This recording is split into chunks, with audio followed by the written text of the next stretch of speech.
I don't know anyone else who can infect a room with emotion and a vibe like you can. I guess I've spent kind of 15 years reading people and watching how people react. Oh, am I allowed to swear, by the way? You swear as much as you want.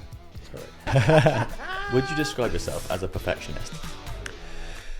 Yes, just as I'm about to press the button, sometimes I'm like, how can we make this better? Your shots are on the covers of all the biggest magazines. Lots of different magazines, yeah. Saturday and Sunday Times, Disney, Marks and Spencer's, Estée Lauder, Debenhams, Keira Knightley, and Heston Blumenthal as well. In the entrepreneurial world, how often do you think we should be redoing images? It's worth revisiting every year, definitely, isn't it? What is the ROI on someone coming in doing a really high quality, on location photo shoot with you if they're an entrepreneur? Entrepreneurs could be easily elevated by really thinking about what they're wearing and also looking at some references of things they like. Quite often, the best conversations are just off the cuff. What do you think is the biggest misconception about why people don't invest in their personal brand image in particular? What do they think they're going to get versus what the actual value is? That's a really good question. It's just not something that people are that aware of. They've maybe had some wedding pictures taken. They've maybe had a bit of a LinkedIn picture taken. There's a disconnect, right, isn't there? I think even for people who are in quite dry sectors, they can still...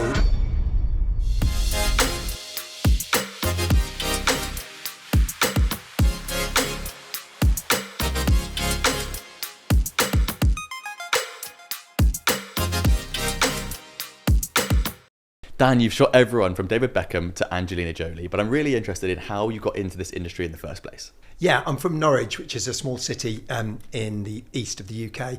And when I was 18, I got a job as a runner at the local newspaper, kind of running bits and bobs of post around the newsroom. And I got a pass, which was for the local music venue. And I was really interested in music. And I got a camera and I went down and I took pictures of live bands performing.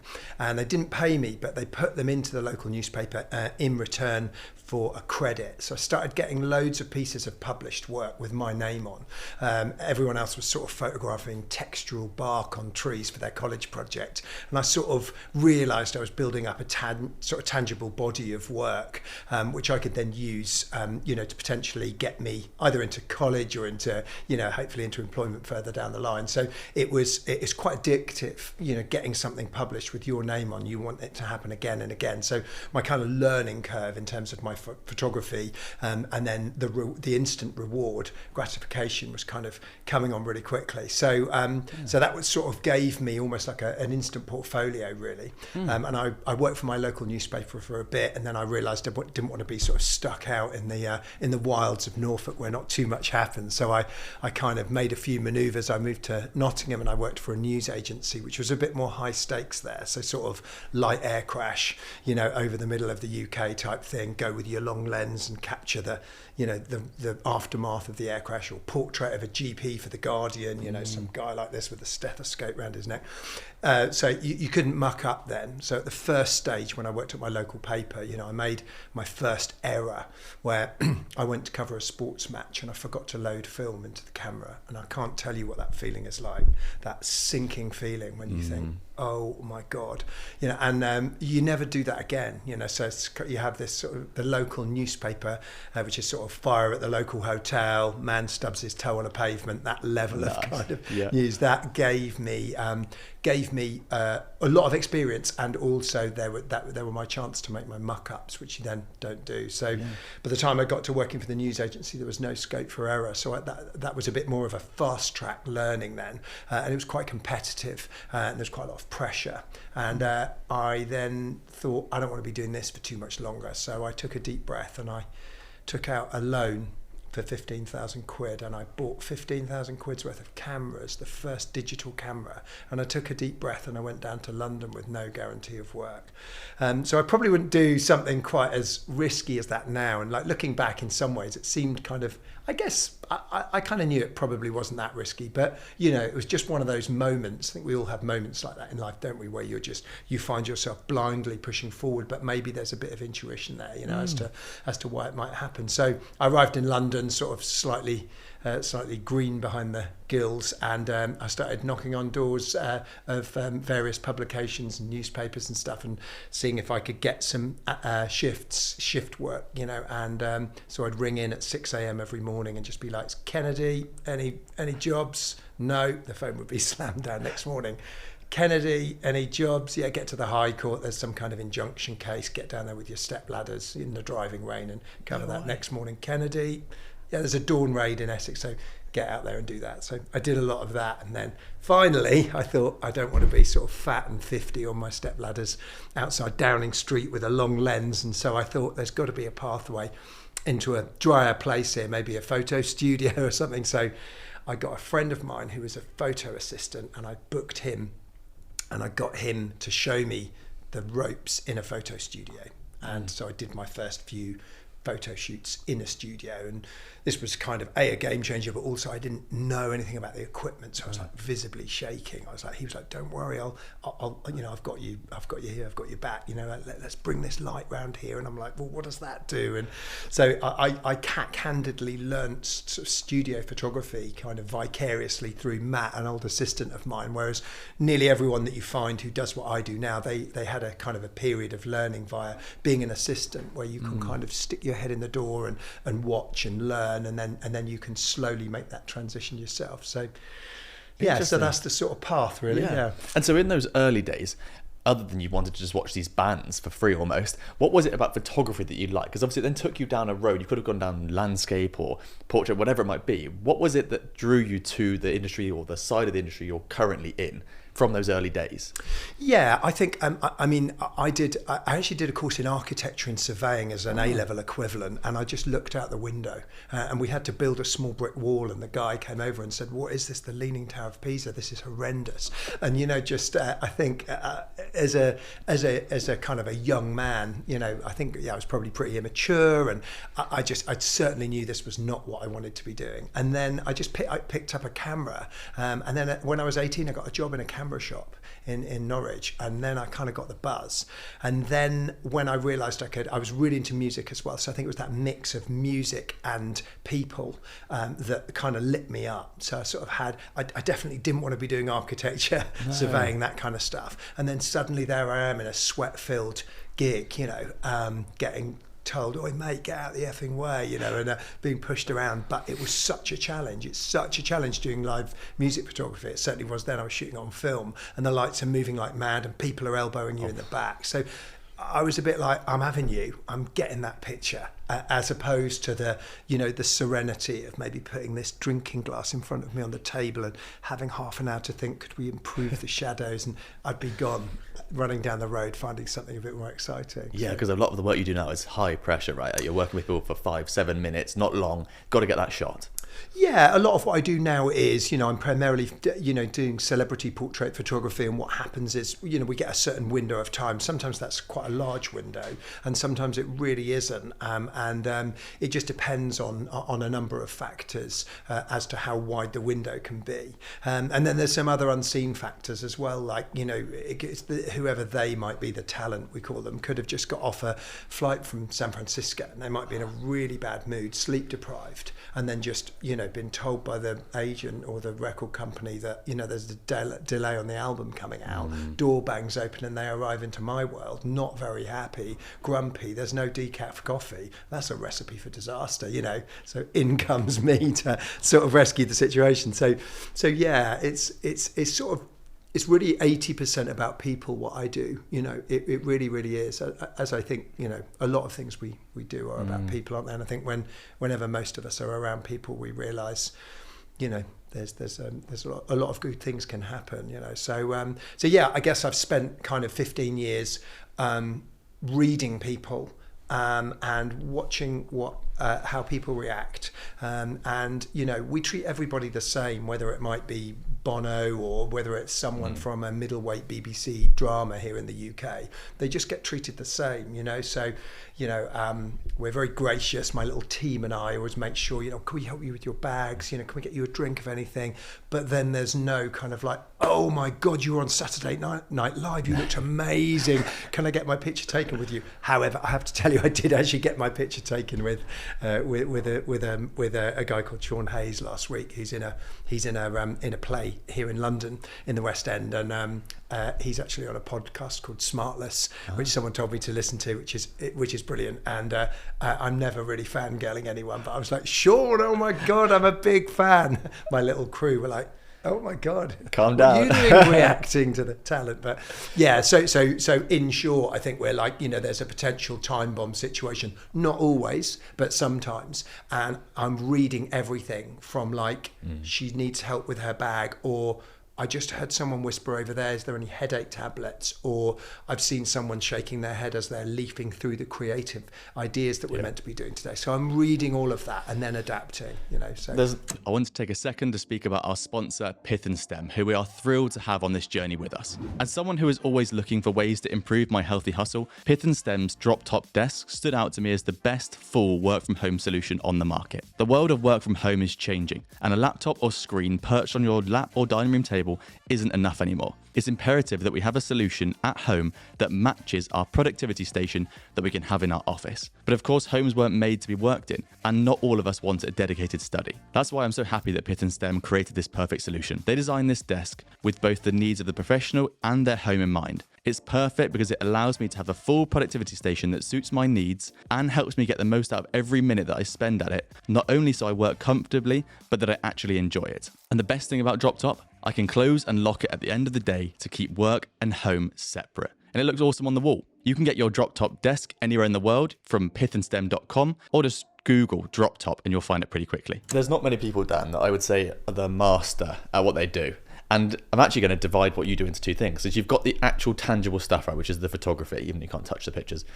And you're obviously a master at that. But I don't know anyone else who can infect a room with emotion and sort of a vibe like you can. And I've been to some events where you've been around some very high level entrepreneurs, and I've seen you dancing at sort of high up ski events and stuff as well.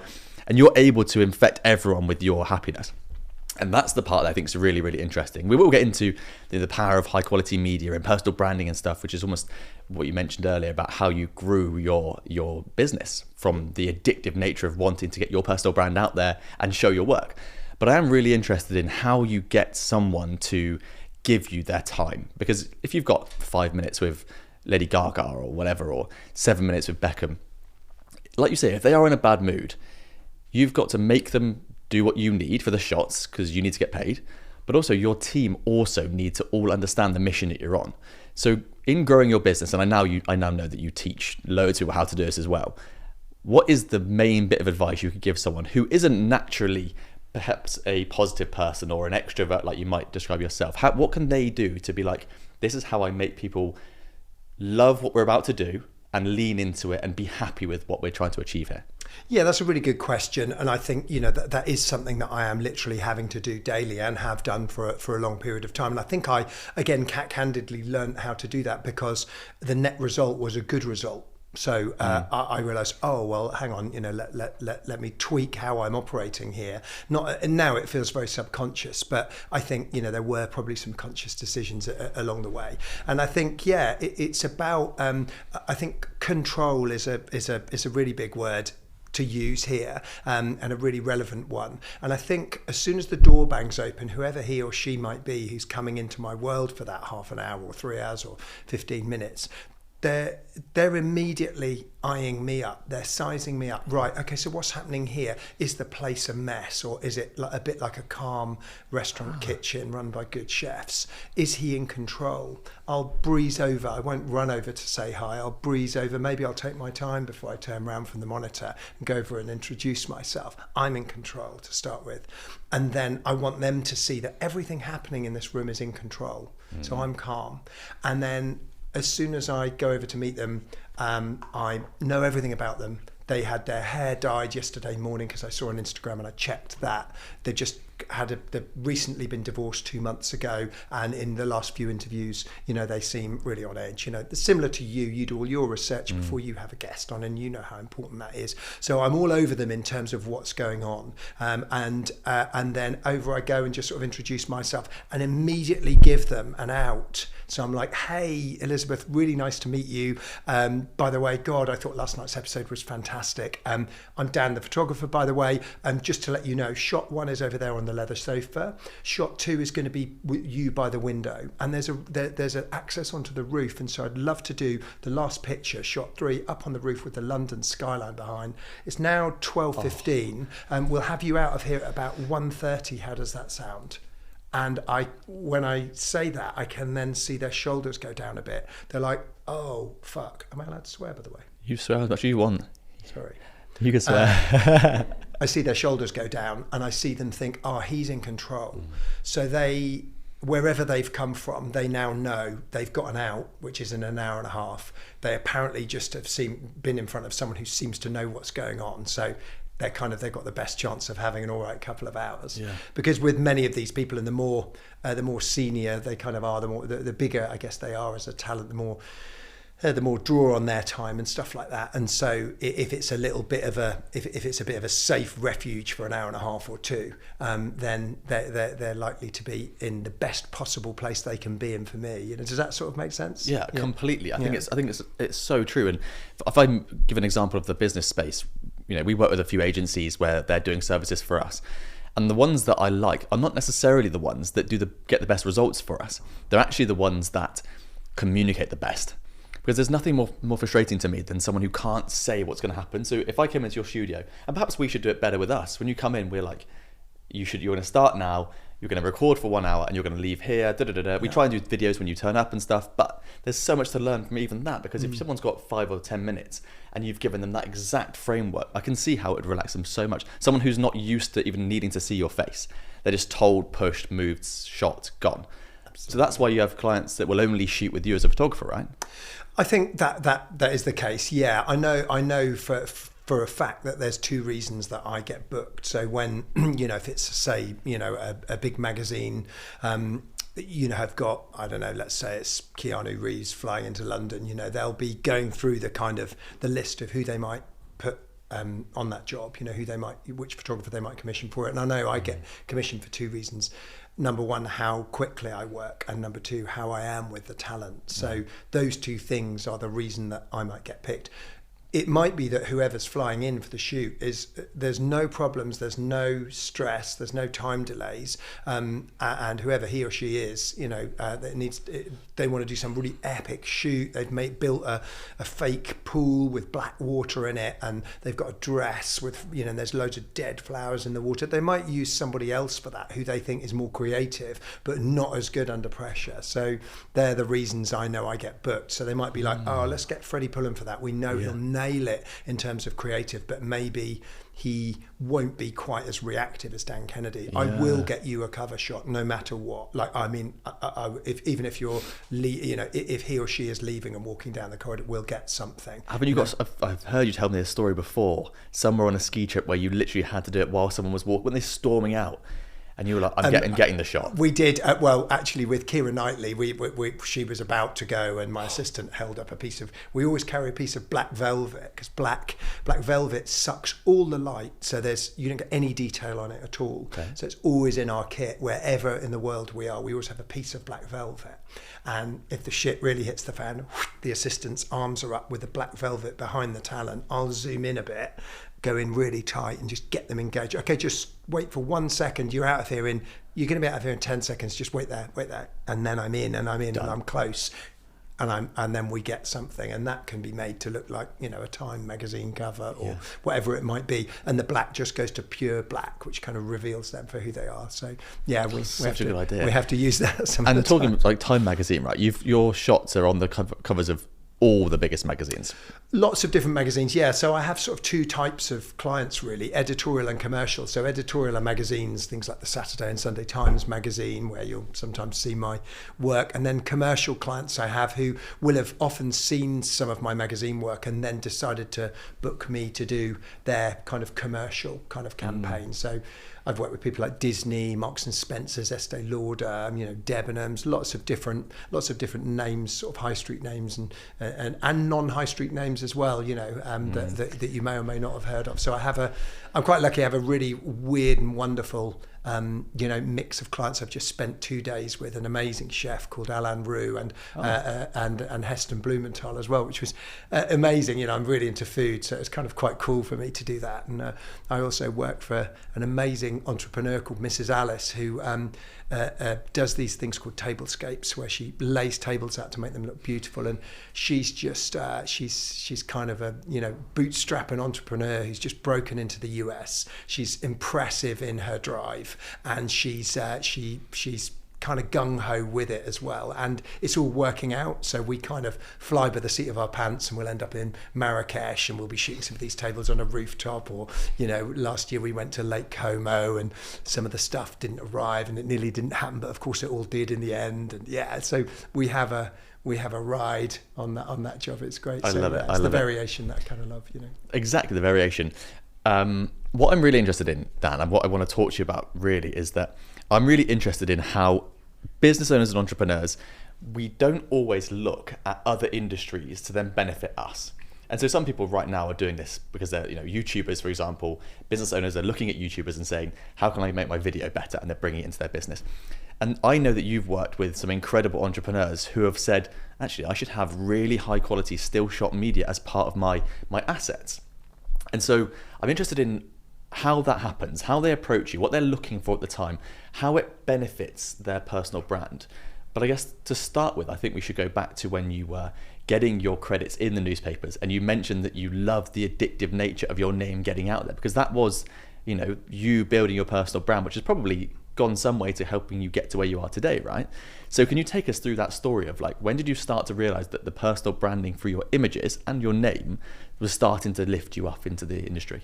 Yeah, that's a great question, and you're dead right. Getting a byline, as we call it, your name credit on a picture, and that feeling, it really is a feeling, and it still happens today. And when I get a great cover, I feel really good about it, and I'm always excited to think, oh, which image did they use for the cover, and then great, my name's on it. And to that note, there's often then some uplift off the back of people seeing that cover, and they'll be like, oh God, I saw your cover with, Tommy Fury or whoever it might be. God, that was amazing. And that will lead on to some other things. So I think that the work that the varied and hard work I've done kind of primarily in London, doing these portraits and magazine covers, and kind of grafting while learning as well how to bring out the best in people, not only as we spoke about previously in terms of putting them at ease, but also making them look the best that they can look. So there's a lot of other inherent stuff that happens with regard to their body shape, and you'll have to come on a shoot with me one time. Yeah, anyway, but what happens is I'm quite specific about where I'm positioning them to make them look their best,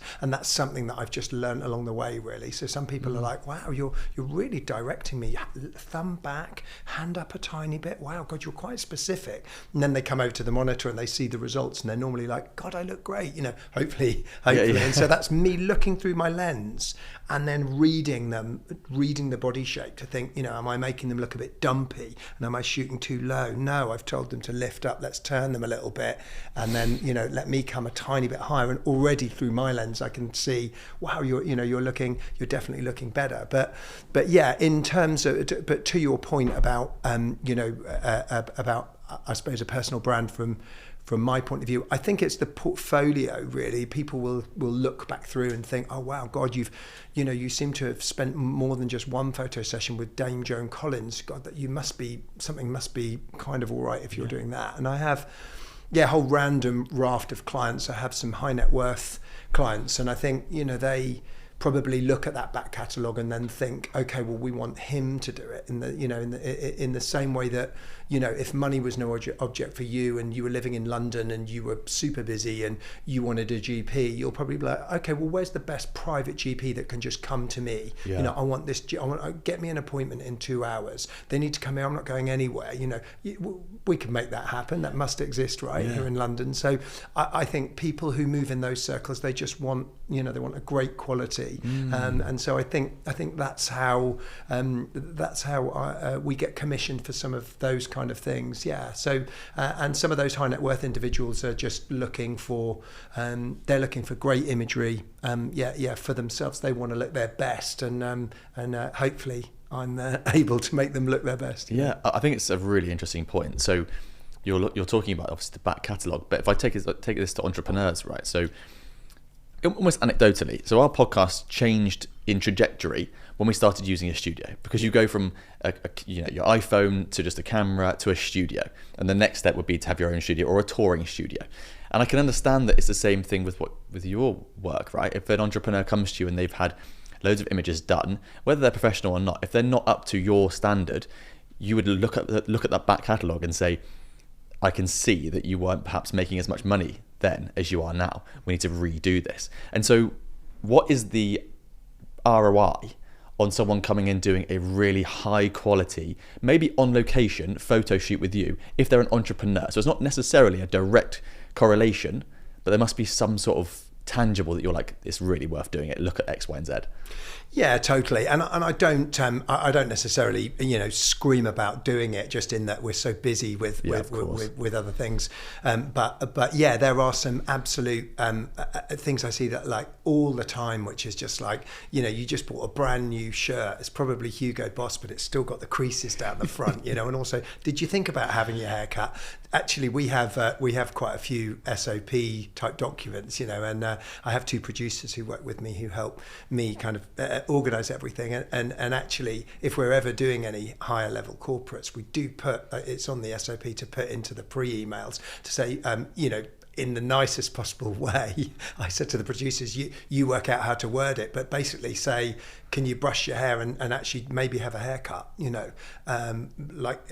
That's what happens with the celebrities. The groomer will turn up and just, if we were shooting you today and you just had your second US album, the groomer who we would have booked will be tidying your hair up around the sides, will be giving you a haircut, and then the stylist will be putting you into an amazing t-shirt that's not that readily available, that's got a really cool collar on it, it's made of amazing material, that actually it's kind of a strange colour of purple, and you would never think to wear purple, but actually that elevates you and works with your eye colour and your hair colour, and suddenly, wow, you're elevated. So already the ingredients that, the raw ingredients that are coming in front of my lens are looking a lot better. So I think from to really hone in on your question again, I think entrepreneurs, very, very generally speaking, could be easily elevated by really thinking about what they're wearing, and also looking at some references of things they like. Oh, I really like the way that this guy looks, or I really love the imagery from this person, or having that conversation with me or whoever it is that you're working with, and then turning up like super presentable as well. Like just sort of those things make a massive difference. Yeah, they really and people don't think about it, right? They don't. I was lucky enough to go on TV once back in the day, a couple of years ago, for the business, and I sat down in the makeup, and they put the makeup on, and they started cutting my hair. Did they? I was like, what are you doing? I've had a haircut a couple of days ago. They're like, no, because the camera's from this angle. We need this curl off or whatever it might be. And I couldn't believe it. And obviously we're in a world now where there's 3 or 4 cameras on us right now, and we have to think about it, probably not to the level of detail that you do. And perhaps we should. We can learn a lot. So I'm interested. Pause. Sorry, it's me, Freddie, interrupting myself. I just want to point out how well this guest is doing at building trust with you, the audience. They're adding value, they're giving inspiration, and they're hopefully educating you on a few different areas. You see, we're in a trust recession, and becoming a podcast guest is literally the best way to continue to build trust while so many are struggling. We've built a community of incredible entrepreneurs, all becoming the top most in-demand podcast guests in the world. And if you click some of our links below, not only have we got templates to help you become a top guest, we've also got a community that you can join to get yourself to where you want to be. Thank you so much for listening and watching these episodes. It feels like you're really part of the journey with us. And can I ask you one favor to help us grow even further? You may have noticed that we've been getting some amazing guests on. We've got more listeners than ever. But you can help us continue to give value to you by clicking that subscribe or follow button below. It helps us to show everyone else how well we're doing, and therefore give you more value by getting bigger guests and take the podcast on the road. It takes you 2 seconds and it's completely free, and it helps us more than you know. Thank you. Now back to the episode. For people listening to this, what would you do in this studio just to elevate the appearance for the video watcher of this podcast? So for people listening, there are 3 cameras. There's also a BTS camera that sort of roams around and takes shots. There are a couple of light boxes looking straight at us. There's a light box coming straight down on us. Is that everything done? I can't see anything else. I think so, yeah. How would you make this podcast look higher quality? I know video is not necessarily your cup of tea, but you have the knowledge of all of this. I've seen your YouTube. Well, I haven't seen actually what we look like on screen. I'm sure we look fantastic. We look beautiful. Yeah, we're quite close to the background. I'd pull us further from the background. I'd end up using a bigger light source, and I'd have the light that's above our head further into the middle of the room with us as well. So we've got a bit of separation between us and the background. So the background starts to go out of focus a bit more, and then I think it would make us stand out quite a lot more. So yeah, I think we're in a scenario like we're in now. Within the space that we're in, I think we're probably lit brilliantly. Yeah. But I think if we were in a dream scenario and we could be anywhere, we'd probably be in a slightly larger space where we've got a little bit more separation, And so what's for someone listening who could do this themselves at their own studio, or maybe they're just doing some video for whatever it might be. Yeah.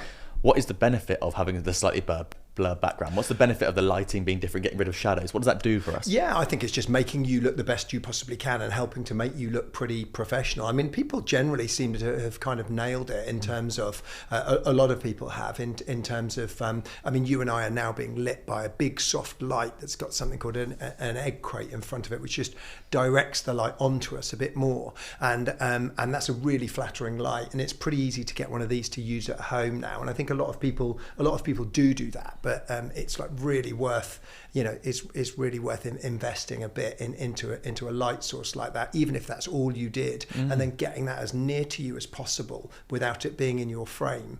Then I think that often whenever I'm framing up and I'm just about to take a portrait of someone, I say to myself, how can I make this better? And the answer to that is nearly always for me to get the light in closer.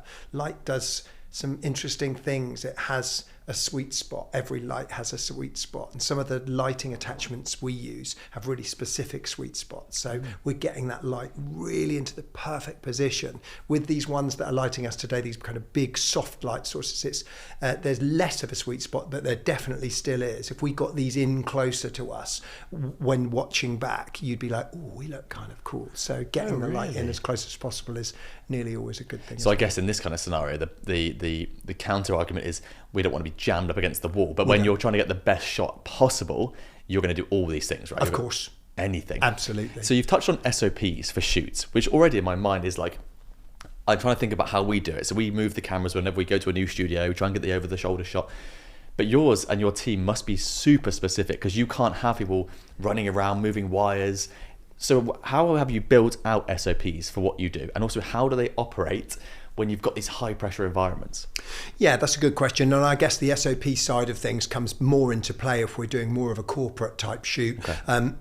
Not always, but certainly not an editorial shoot. But often our SOPs they're guardrailing things like my time and our requirements. We have a lot of, we have a lot of people that own their own business that would come to us and say, hey, can we commission you to do some really cool portraits? And our SOPs are just doing things like making it clear that we just work an 8-hour shoot day and things like that, and that we're fed, and stuff like that, and that actually that they that they can't use the pictures on the side of a London bus because we've actually only done the deal for them to use the imagery for press, for PR and kind of web, and we haven't agreed with them that they can use them above the line, which means in an advertising capacity. So we're kind of, with love, we're like, hey, great to hear from you, can't wait, Dan and team can't wait to see you next Tuesday. Are you feeding them? He's only going to work you an 8-hour day. Don't even think about using it in an advertising capacity. If you ever need to use them again after 1 year, you're coming straight back to us, et cetera, et cetera. How high are your ceilings, et cetera, et cetera. And that's, as I say, it's done with love, and that's just so that we're so that everyone's sort of expectations are managed, kind of thing. So well, it's interesting, right? Because you need to get there and you need to make sure it's going to be as efficient as possible for them. And then some of the photographers I mentor, we jump on our monthly call and they're like, oh God, the hotel shoot was great. Kind of. I mean, I'm pleased with the pictures, but I'm absolutely exhausted. I was run ragged. They had us starting at 6 a.m. down by the shoreline, and they still had us going at 9 at night. No, I immediately say, well, let's go back to discussing about what you're offering them, and the offer really is 8 hours of your time. And also we need to know, is there shot down by the shoreline? Is there another shot in a dark basement nightclub area of the hotel? We need to know all of this, and then we'll be pushing back in a nice way on you to say, distance from the beach shot to the nightclub shot, we're going to lose 20 minutes in there, so I'll give you 8 great shots in a day.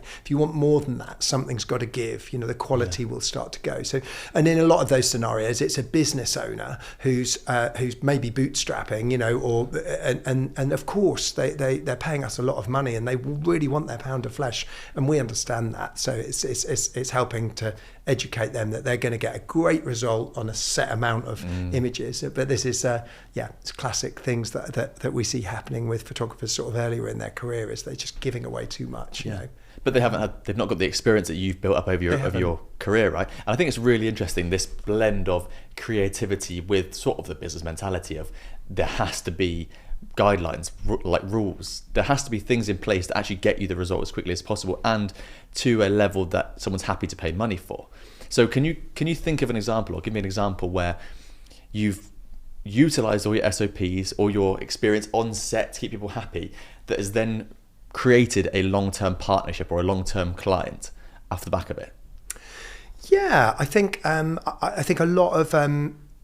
lot of people that come through the Times magazine who end up being photographed for a cover shoot will then end up calling back when their book cover's out, and then they'll end up booking us to shoot the book cover because they had a good experience on the editorial shoot, which they weren't paying for, but then maybe they'll have to be investing in the book cover, or maybe in their brand or something like that. So that happens quite a lot of the time in terms of word of mouth, and I think that helps things travel a lot as well, so I'm fortunate in that. So Mrs. Alice, who the woman that does these amazing tablescapes, I was just commissioned by Stella magazine, which is a magazine that the Telegraph own, to photograph her, and then she called me and said, hey, I really enjoyed working with you for the Telegraph, I'm starting a brand, will you do the photography with me on it? So so it's sort of, and I guess also if you think about how we roll, I was speaking about earlier in terms of like everyone gets treated the same, we're doing our research on the talent before we get there, so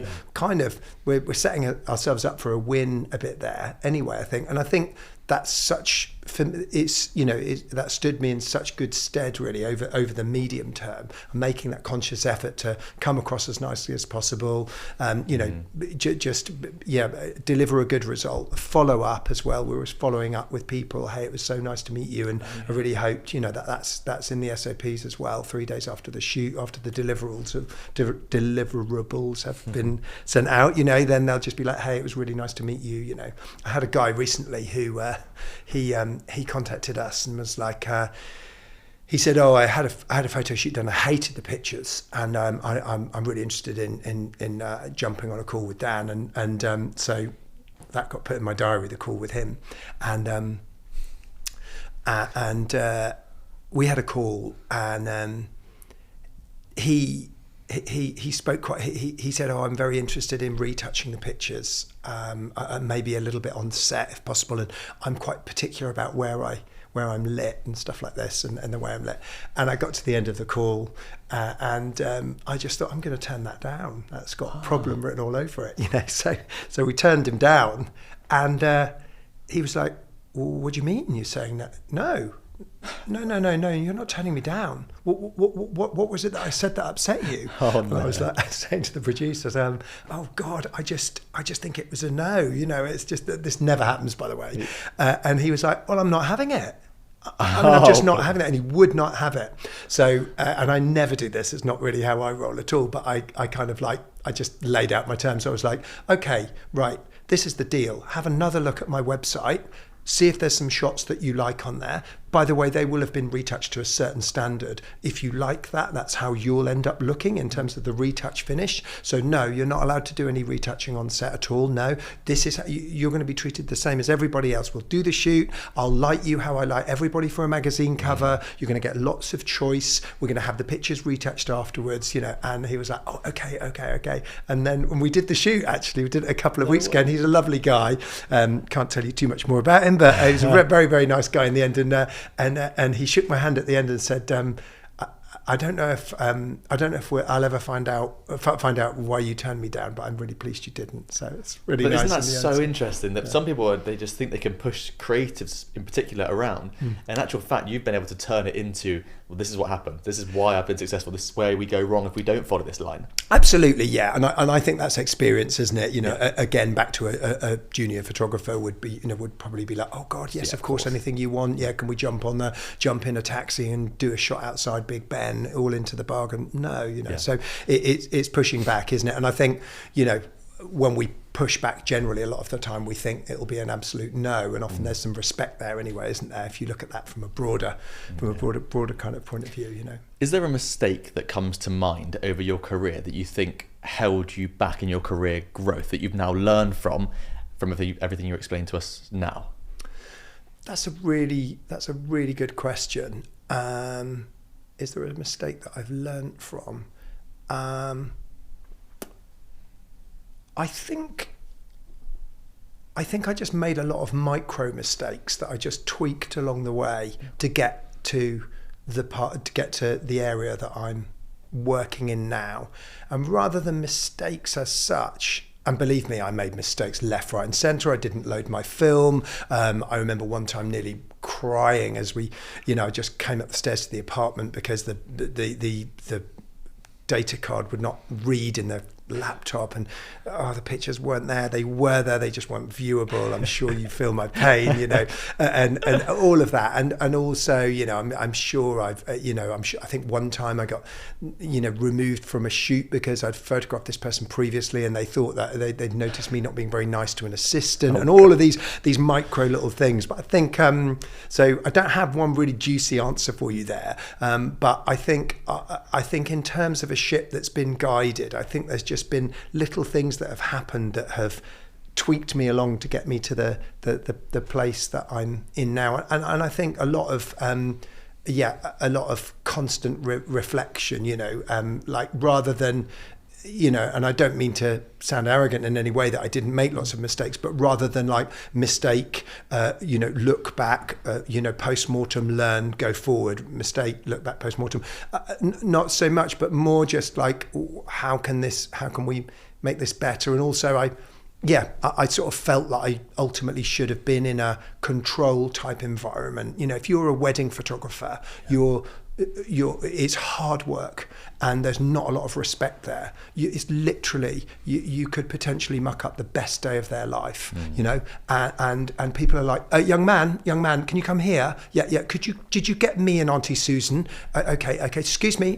Can you get me and Karen, please? It's like you're nothing, and you're exhausted, and yet you've made these beautiful images. And I look at, sometimes I never do wedding photography, but I look at these images of a couple in a cornfield with the late afternoon sun, and she's legitimately happy, and he's picking her up, and I think, God, this is amazing, and yet it was, it must have been so stressful to do. Whereas I feel with what I do now, I'm kind of in control, and sometimes I look behind me and there might be 30 people behind me, and lots of people have got different opinions, but I'm okay with that now. I'm in control of that situation, and I feel fine about it, and I've got a game plan.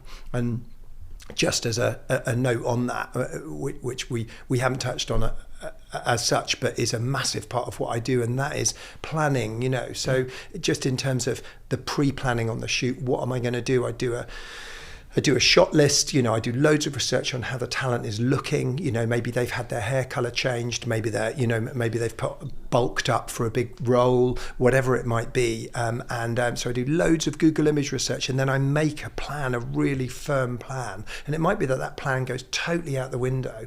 You and I were going to do a shot of you here on the brick wall, and a shot of you on the white, and then a shot of you on the sofa. It might be that when I'm here, actually, it's late afternoon and the sun here in Hackney in East London is beautiful. And I'll be like, Freddie, just come outside. You'll be like, what? I thought we were doing the Brit. No, let's go outside. And I get you running down the street, and the whole shoot is outside, quick fire on the street. And that's okay. But at least I had the brick shot planned in my head the day before I came.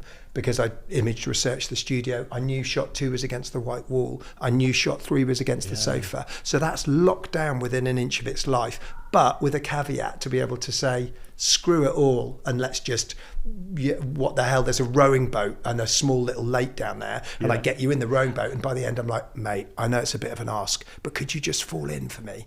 Like, really? No, I'm not going to fall in. I'll be like, get in, and you fall in. And the last shot, which is the cover, is you like that. You've put your hands through there, all the shirt's wet, and you're up to here in the pond. Fantastic. Well, I can relate so hard because we do a lot of research for these podcasts, and we have a lot of story arcs and different ways we could go. And quite often, the best conversations are just where they just off the cuff. Someone starts speaking, they're upbeat about something news in their mind, and it goes down the right angle, the right rabbit hole, and you get so much value out of someone. So I can completely understand.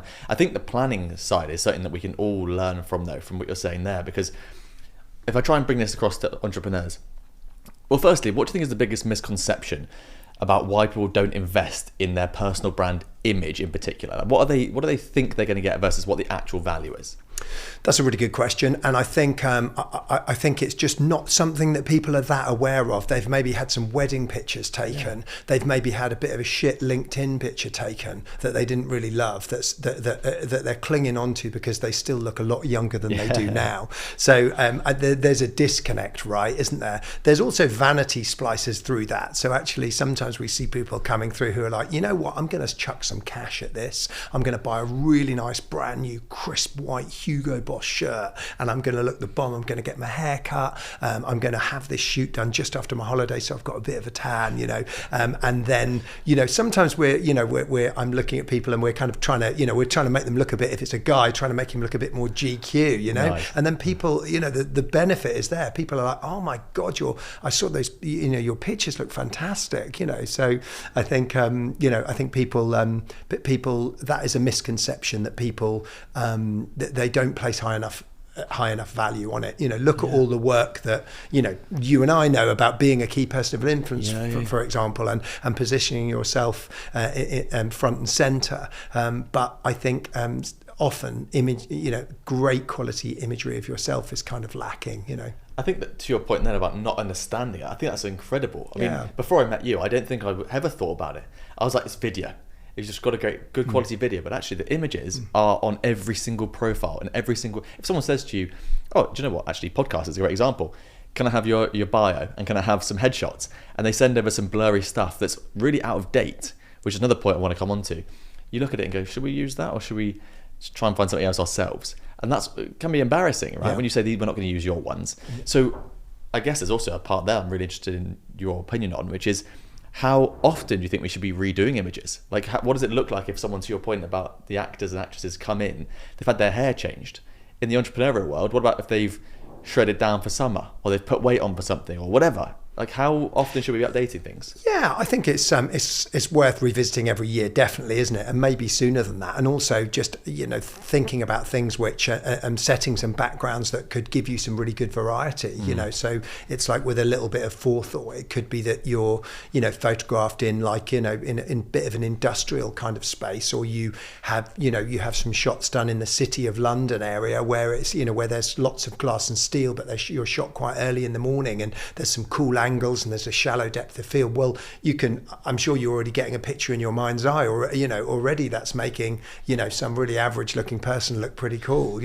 Maybe there's a great shot of them walking away, or maybe there's some really good long lens shots of them, that moment before you look left and right, before you kind of do a little quick run across the road to not go, to make it while the lights go green. There's some great moments there, and they're really interesting shots. Or maybe there's some reflections or looking through, as opposed to this sort of standard, you've got a check shirt on and you're, or a bad blouse, and you're sort of sitting in a Regus serviced office and, slough, looking a bit unhappy or whatever it might be. So I think it's thinking a little bit more outside the box. As I said, looking at putting a value on imagery, and realizing that even if you find it, a lot of people's gripe is that they don't enjoy it. Of course, they're like, being in front of the camera is not there. Is not for me. But I think turning that on its head for a minute, and then getting some really cool clothes to wear, and then thinking about a really cool kind of really cool location. It could be that you shoot, some great shots of you at Columbia Road Flower Market in London, and they're all out of focus in the background, and it's you laughing, and already they're going to look a lot better than just some really standard kind of shots. Obviously, all sector dependent, but I think even for people who are in quite dry sectors, they can still, we can still have a bit of fun and so, or at least elevate them, or show some personality. Yeah, show some personality. Yeah, and if you if you're an entrepreneur listening and you're like, oh God, well, I don't feel, I'm quite introverted. Imagery is really not a big thing for me. Great. Well, okay, fine, but let's bring a bit of the location then to help us. Maybe you're I don't know, maybe you're walking across a bridge in London, or it's shot at a certain time of day. Then we're bringing a lot. If I photographed you this evening at twilight on Albert Bridge, there'll be loads of twinkly lights in the background, and even if it's your idea of hell, I can we can still make some imagery that as I'm scrolling up LinkedIn, I'm like, wow, God, that's a million miles away from a really boring headshot, isn't it? Yeah, So absolutely. So come on, entrepreneurs, think outside the box. Do something different. Come on. And what I think is really interesting, having come to know you over the last few years, is that you are very good at visualization. And what I mean by that is, it's almost like selling or persuasion. You don't just say something, you say, well, like you just did then, imagine we're on Elbury Bridge and the twinkling lights in the background, and I can start to see it, and I feel myself leaning in going, oh yeah, I could do that. How important has that been in your business, to be able to get someone who's not really into something to go, oh, I can picture myself taking that amazing picture, and then they want to do it, and it sort of comes towards you and makes everything easier, I'm imagining. Absolutely, yeah. So I think it's just helping them to understand what the creative is, and just sort of explaining it a bit more, and explaining how good it would be. So yeah, I guess I've sort of I had to become a tiny bit of a storyteller by default. But I think again back to that just sort of like learned behaviour. I've realised that if I'm doing that, then I get a better result. So I'm always bringing them over to the monitor where I've got the mood board that we spoke about earlier. I've got that on screen, and then I'm explaining to them what each shot will look like. Maybe sometimes they're like, oh well, I hate the red sofa, and I'm like, okay, no problem, well, we'll swap that out for something else, quickly get the blue chair in, how about if we change for the blue? Oh yeah, I don't mind the blue chair. Okay, great. So there's a sometimes a bit of bartering, but yeah, exactly. I guess I'm kind of I'm light-hearted enough to be able to just sort of keep it light as we go, which also helps for a good result. Would you describe yourself as a perfectionist? Yes, I think I am a perfectionist. I want a really good result, and I think, as I said to you earlier, just as I'm about to press the button, sometimes I'm like, how can we make this better? Sometimes I'm like, great, Freddie, you look brilliant there. Okay, just move your arm. Hang on a second, no. I think I can make this better, Freddie. Let's go outside into the hallway, because the lift doors are amazing. They're really beaten up. The lift looks like it's 90 years old. We can do better than this. Let's go now. Let's go to the lift door. Yeah. My assistant will know exactly what's going on, that I've changed everything at the last minute, which I do 30% of the time. She'll unscrew the light really quickly, change it for a battery one, and run outside, and you'll be against the lift doors. She'll be holding the light above you. And I knew we could do better. And so it's like, for me, it's a little bit like everything all coming together at a certain amount of time. I feel like a little bit like a photo shoot is like sand slipping through my fingers. I've got a certain amount of time to make this magic happen, right? And I ramp up myself, in the way I'm operating, as we're coming to the Ferrari, to make sure I'm getting enough variation. Quick, if we got the lift shot, just hold the black velvet behind Freddie really quickly. Yeah. Bang, bang, bang. Great, we got a black velvet shot of it as well. Yeah. I'm like, I will, we'll make all that happen. It's like this crescendo, and then we're done. And I'd be really annoyed with myself if I just photographed you against the brick wall. I knew we could do better, because on my way up here, I noticed the lift door was good, and I didn't have a chance to recce it. But we can do better than this. Let's get out there. I love that saying. I know I can do better.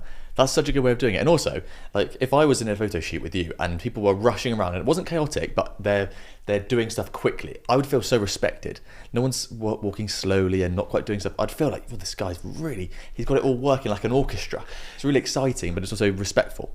Yeah, and it's back to control, like we spoke about earlier, isn't it? I think it's just about being in control, And I think, you and I both done some work on, entrepreneurial work ourselves. And I think that's really helped me a lot as well. I'd kind of, I'd been already a working photographer 15 years and thought I haven't really kind of reinvested in learning myself much about, being an entrepreneur. And I think that's had a big effect on the way that I run the business as well, I completely agree.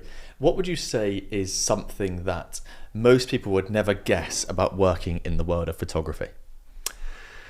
Most people would never guess. I think sometimes people think, oh my God, how many of these pictures are you going to use? It's like click, click, click, click, click, click, click. They're like, are we done? I'm like, whoa, slow down. Sometimes people blink a lot, or I can see they're nervous. Sometimes the whole of the first setup is kiboshed. So we decided you were going to be in the blue chair to start with, and you've turned up and you've really preoccupied, and then you're trying to kind of switch it on and interact with me, and I notice that you're preoccupied and you're just, and then like your phone goes and you look across to your agent and say, don't worry, I'll deal with that in a minute, and then you're back to me again, and I can just see that that's not really kind of working. So we scrap that, and then focus is a big thing. Focus is a big thing, definitely, yeah. Okay, so not to bring you down at all, but if people don't follow Dan on Instagram, you're missing out, because the pictures are ridiculous. And I know, because I ask you almost every single one, they're done with an iPhone. A lot of these ones, obviously not the front cover stuff, but your ones that are on your stories and your posts are iPhone. How on earth are you getting these shots with an iPhone? For a founder listening who's using an iPhone, whatever it might be, how are you doing it? What are you looking at that people aren't doing? Oh well, thank you very much. I don't do a massive amount. I do. I often use portrait mode. Okay. And then I also go into. There's some little settings like what are they called? I don't know what they're called. He's that good. You don't even know what it is. It's like there's one called. It's called. Oh my God. Is it called Sunny Warm or something? What are they called when they? Sorry, you'll have to. The filters, you mean? Yeah. Yeah, the filters across. Yeah. Sorry, I'll start again. That's fine. You're good. Okay. Yeah. The filters across, and there's Vivid Warm. Vivid Warm. That's what it is. Vivid Warm. But you need to dial it back down. Don't tell anyone, by the way. This is just Cut between this you out. and me. No. You could use it.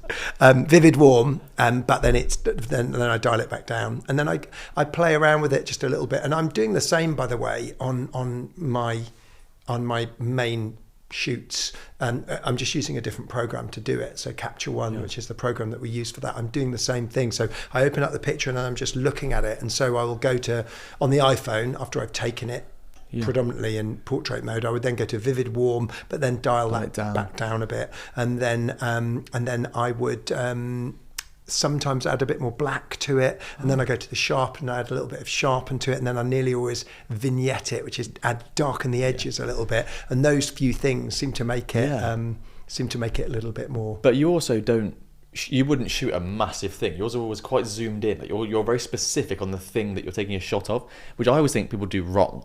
They take a picture of, like, we're in the studio, right? So there's some shelves behind us. Someone just take a picture of Dan with the shelves, whereas you might go right into the mic and half of your face or something, and then you'd edited it. So even those, is that rule of thirds? I don't even know. There's some elements there that are clever. It's certainly not rule of thirds. No, I think it's just, I think it's just the angle you choose, right? Trying to make it a bit more interesting, So maybe walking back further away from your subject in portrait mode, but then going 2 times portrait mode, so that you're getting that kind of telephoto kind of effect. So often that kind of thing. Yeah. These are the tips that all the founders need when they're doing portraits on their own. Well, yeah, exactly. Get it on a little tripod, try portrait mode, also think about where the light's coming from. You don't want it to be, you don't want this horrible cross sunlight coming across your face with squinty eyes. So you want to be, looking, you also don't want to be having the bright sunlight right in your eyes either. So ideally you'd have the sun on your back, I think, as long as you're not getting any flare in your lens. So this is the thing. As soon as someone brings a camera out, there's always someone that goes, well, we need to face this way because the sun's from there, and everyone's like, oh, no, I can't see, I can't open my eyes. Exactly, that's so true. Yeah, looking for a little shaded bit or something to be under. Exactly, a lid. We need a lid. Dan, where can people find you online? I'm on Instagram, Dan Kennedy Photo. I mentor small group of photographers who are really sort of passionate about moving their kind of photography career forward, and there's some information on that at Dan Kennedy Academy. My website is danielkennedy.com. Perfect. And you've got to follow Dan on Instagram if you want any tips on how to take photos. Dan, it's been an absolute pleasure. Thank you so much for coming on. Great to see you, Freddie. Thank you for listening to that episode. I hope you enjoyed it just as much as I enjoyed speaking to that guest. If you scroll down now, you will find a link to our Healthy Hustle newsletter. There's more than 10,000 people receiving the newsletter every week, and it helps break down how to become a top podcast guest. It will also break down exactly what this guest that you've just listened to did to create such a great episode that you've just listened to. I hope it's helpful, and I'll see you in the next one.